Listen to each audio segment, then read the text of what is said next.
பகுஜன் சமாஜ் கட்சியினுடைய மாநில தலைவராக இருந்த ஆம்ஸ்ட்ராங் கடந்த வாரம் வெட்டி படுகொலை செய்யப்பட்டார். குளத்தூர் தொகுதிக்குட்பட்ட பெரம்பூர் பகுதியில் மிகப்பெரிய ஒரு அரசியல் கொலையாக அந்த கொலையானது பார்க்கப்பட்டது. கொலை செய்த அடுத்த சில நிமிடங்களிலேயே ஒரு 6 பேர் காவல் நிலையத்தில் சரணடைந்ததையும் நம்ம பார்க்க முடிந்தது. அதன் பின்னராக இந்த கொலை வழக்கில் தொடர்ச்சியான கைதுகளும் இருந்தன. ஒட்டுமொத்தமாக 11 பேர் இந்த விவகாரத்தில் கைது செய்யப்பட்டிருக்கிறாங்க. அவங்க நீதிமன்ற காவலுக்கு அனுப்பப்பட்டிருந்தார்கள். பின்னர் காவல்துறை விசாரணைக்கு அழைக்க வேண்டும் என்றதன் அடிப்படையில் அவர்கள் அனைவரும் காவல்துறை 7 நாள் விசாரிக்க வேண்டும் என்று கேட்டது. அதில் 5 நாட்கள் நீதிமன்ற உத்தரவு கொடுக்கப்பட்டு அவர்கள் விசாரணையானது நடைபெற்று வருகிறது. இந்த விசாரணையின் ஒரு பகுதியாக இதில் மொத்தம் 11 பேர் கைது செய்திருந்தாங்கன்னு நம்ம சொல்லியிருந்தோம். அந்த 11 பேரில் பார்த்தீங்கன்னா மிக முக்கியமான ஒருவராக இந்த திருவெங்கடம் என்றவர் நேற்று காவல்துறையினர் விசாரணை நடந்த பொழுது ஒரு முக்கியமான வாக்குமூலத்தை சொல்லியிருக்கிறார். தன்னிடம் கைத்துப்பாக்கி அதேபோல் நாட்டு வெடிகுண்டு ஆகியவையெல்லாம் இருப்பதாக தெரிவித்திருக்கிறார். இருப்பதாக அவர் தெரிவித்தவுடனே அதெல்லாம் எங்கே மறைத்து வைத்திருக்கிறீர்கள் என்பதை கேட்டு காவல்துறையினர் அது மறைத்து வைத்திருக்கக்கூடிய இடத்திற்கு வருகிறார்கள். அப்பொழுது அந்த இடம் மாதாவரம் பகுதிக்கு உட்பட்ட இடத்துல அவர் மறைத்து வைக்கப்பட்டிருக்கிறார். வெஜிடேரியன் வில்லேஜ் பகுதியில் அது மறைத்து வைக்கப்பட்டிருப்பதாக சொல்லப்படுகிறது. ஒரு ஏரிக்கரை பகுதி போன்றது. அந்த பகுதியில் ஒரு தகர கொட்டாய்க்குள் அந்த நாட்டு வெடிகுண்டு துப்பாக்கி இதெல்லாம் பார்க்கிறார்கள். அடுத்த சில நொடிகளில் என்ன நடக்கிறதே தெரியாமல் திருவெங்கடம் தப்பித்து மறைந்து விடுகிறார். இது ஒரு இருட்டான பகுதி, காட்டுப்பகுதியாக இருக்கக்கூடிய பகுதியாக இருப்பதால் இதில் எங்கேயோ சென்று அவர் பதுங்கி விடுகிறார். காவல்துறையினர் சுமார் 2 மணி நேரம் அவரை தேடி வந்தனர். ஆனால் அவர் எங்கே இருக்கிறார் என்பதை கண்டறிய முடியவில்லை. இதற்கு இடைப்பட்ட வேளையில் அவர் கைக்கு அவர் மறைத்து வைத்திருந்த துப்பாக்கியும் சென்று விடுகிறது. தொடர்ச்சியாக அந்த துப்பாக்கியை காவல்துறை தேடுதல் வேட்டையில் அவர் பிடிக்கும் பொழுது ஒரு காவலரை அவர் சுட்டு விடுகிறார். அதில் அந்த ஒரு காவலரும் காயமடைந்திருக்கிறார். அதன் தொடர்ச்சியாக காவலர் எதிர்த்து தாக்குதல் நடத்தும் பொழுது திருவெங்கடம் இதே இடத்தில் 3 குண்டுகள் மார்பில் பதிந்து உயிரிழந்திருக்கிறார். அதன் பின்னராக காவல்துறையினர் இந்த இடத்தில் முழுவதுமாக அவங்க கட்டுப்பாட்டுக்கு கொண்டு வந்திருக்கிறார்கள். இங்கே இருக்கக்கூடிய பொருட்கள் எல்லாம், அதாவது நாட்டு வெடிகுண்டு உள்ளிட்ட பொருட்கள் எல்லாம் அவர்கள் சேகரித்து பத்திரப்படுத்தி வைத்திருக்கிறார்கள்.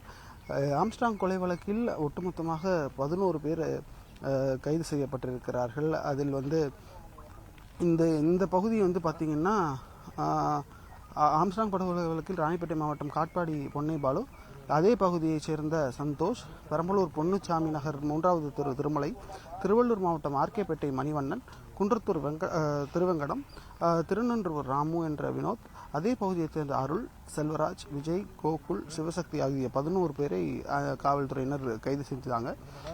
இவங்க முன்னாள் கூலிப்படையாக இருந்து கடந்த ஆண்டு பட்டினப்பாக்கம் பகுதியில் வெட்டி கொலை செய்யப்பட்ட ஆற்காடு சுரேஷின் சகோதரர் பொன்னை பாலு, அவர் உட்பட 11 பேரை இவங்க கைது செஞ்சாங்க. ஆம்ஸ்ட்ராங் வழக்கில் கைது செய்யப்பட்ட அனைவருமே இந்த பகுதியில் தான் அடிக்கடி ஒன்று கூடுவதாக இருந்ததாக சொல்லப்படுகிறது. இன்னும் முழு விவரங்கள் தெரியவில்லை. காவல்துறை உயர் அதிகாரிகள் இந்த பகுதியில் முகாமிட்டிருக்கிறார்கள். துப்பாக்கி குண்டு உடலில் வாங்கி இறந்த திருவெங்கடம் அருகில் உள்ள ஒரு தனியார் மருத்துவமனையில் அவரது உடல் வைக்கப்பட்டிருக்கிறது. சில ஃபார்மாலிட்டிஸ்லாம் இருக்குது. அந்த ஃபார்மாலிட்டிஸ் பிறகு அவரது உடலானது ஸ்டான்லி மருத்துவமனைக்கு கொண்டு செல்லும் என்று எதிர்பார்க்கப்படுகிறது. 11 பேரையும் காவலில் எடுத்து விசாரிக்கும் போது கொலையாளிகளுக்கு நிதி உதவி செய்து சட்ட உதவி அளித்து கொலையாளியின் பின்னணியில் இருப்பது யார் உள்ளிட்ட விவரங்களை அறிய போலீசார் தீவிரமான முயற்சியில் ஈடுபட்டு வர்றாங்க. இந்த கொலையில் முக்கிய குற்றவாளியாக கருதப்படும் பொன்னை பாலுவுக்கு கொலைக்கான திட்டத்தை வகுத்து கொடுத்தது யார் என்பது தொடர்பாகவும் ஒரு புறம் தீவிர விசாரணையும் நடந்துக்கிட்டு இருக்கு. இதில் திருவெங்கடம் தப்பி செல்லும்போது இந்த என்கவுண்டர் ஆனது நடைபெற்றிருக்கு.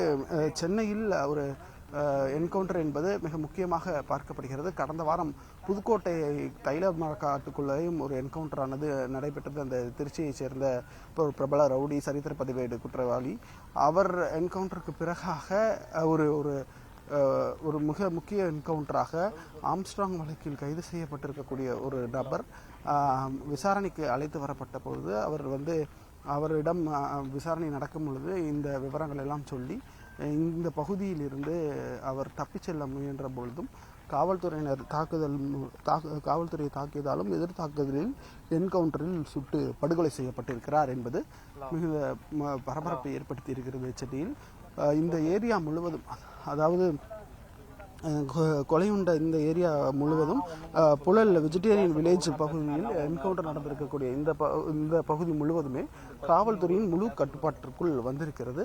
ஒரு ஆள் நடமாட்டம் இல்லாமல் நடமாட்டம் அரவம் இல்லாத ஒரு பகுதியாக, மிகவும் அமைதியாக நகர்ப்புறத்திலிருந்து வெளியில் இருக்கக்கூடிய ஒரு பகுதியாக இந்த பகுதியானது களத்திலிருந்து பார்க்கும் பொழுது உணர முடிகிறது.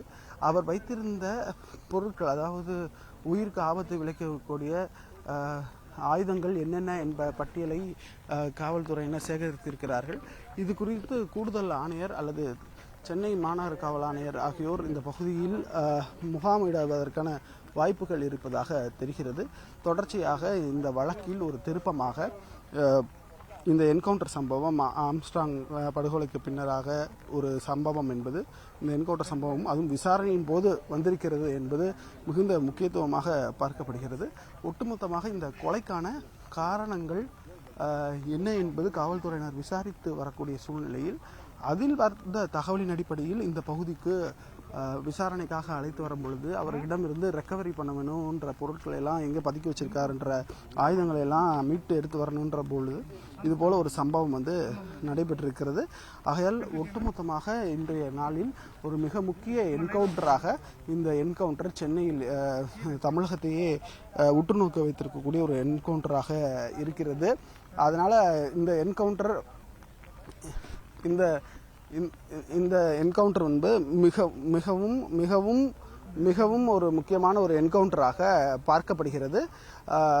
இந்த என்கவுண்டருடைய முழு பின்னணியை காவல்துறையினர் செய்தியாளர்களை சந்திக்கும் பொழுது தெரிய வரும் என்று நாம் எதிர்பார்க்கலாம்.